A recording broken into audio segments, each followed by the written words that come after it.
Last year, I decided to go all in on YouTube, took my 10k in savings, moved to the cheapest small city in Germany, and took all of my production equipment with me. I decided to start a race against the clock until my savings would run out. It was all or nothing. And guess how many seconds of footage I recorded?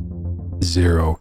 Nothing. A whole year gone. Why? It wasn't laziness. It was the idea that I have potential, something that's especially dangerous for a child like me. And I'll explain what I mean. The first explanation was straightforward. I just wasn't ready yet. So I got ready. I already had my camera, microphone, high-end computer. Now I just need some good lighting, so I got 2 of these.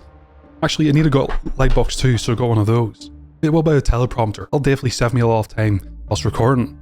Perhaps my mic needs a different stand so it won't be as visible. Definitely should get a new monitor to be able to edit colours more accurately. In the end, whenever I'd actually sit down and do the work, there was always another thing basically, until eventually there wasn't. But even then still, didn't film anything. So what was going on?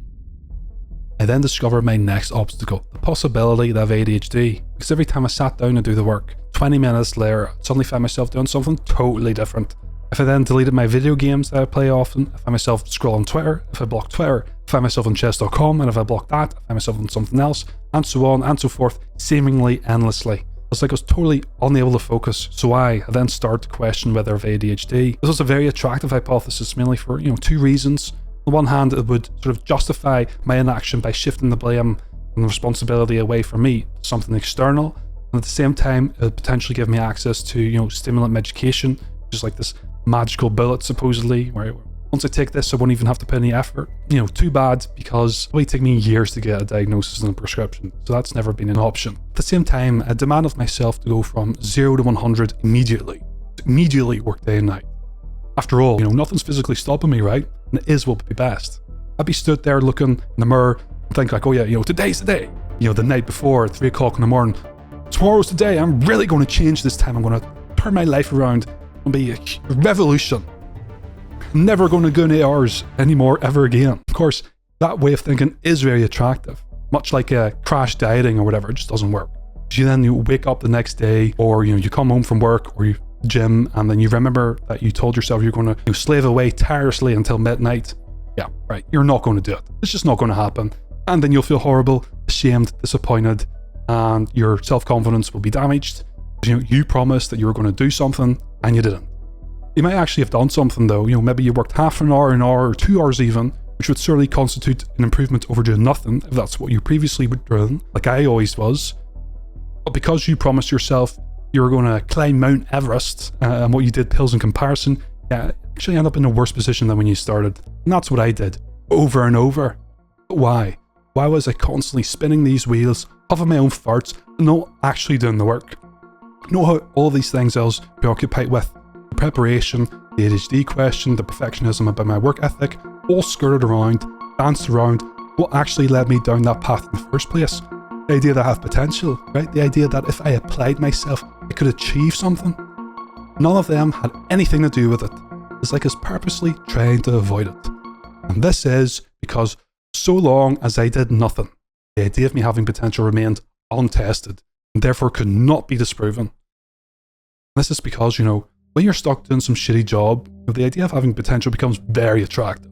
It allows you to imagine a future for yourself you can actually look forward to. It gives you hope that one day you won't dread getting out of bed. You won't be checking the clock constantly, hoping for time to pass more quickly. But you won't be forced to pretend to be someone else for 8 hours a day and all that other shite.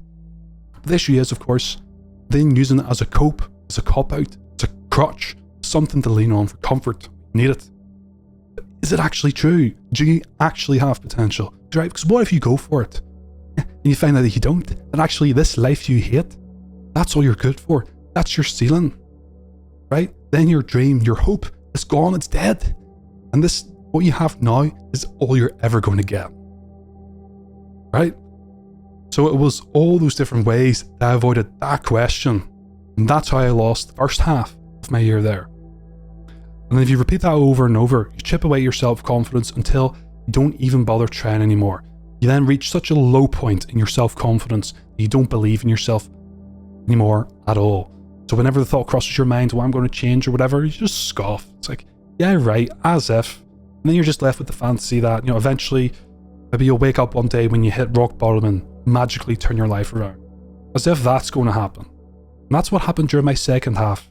I did nothing. I didn't even try. And then eventually the money ran out whilst I was waiting to hit rock bottom or whatever. And that was me back off my parents with empty hands. As I alluded to earlier, I let it get that bad because for someone like me, the stakes are very high. If you're well adjusted, if you have a normal social life, relationship, community, you then discover that actually you don't have the potential. It'll hurt, but it's survivable. You've got plenty to fall back on for meaning, purpose, and fulfillment.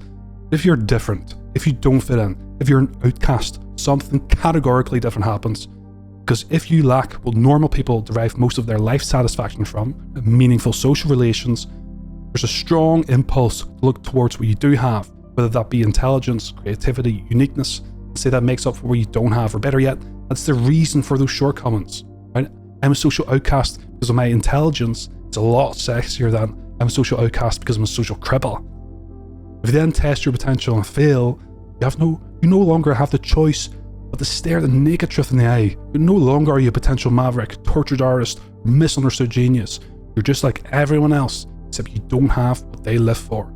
All this, stuff about potential, it's just hot air. You're blowing up your own backside to feel better about yourself.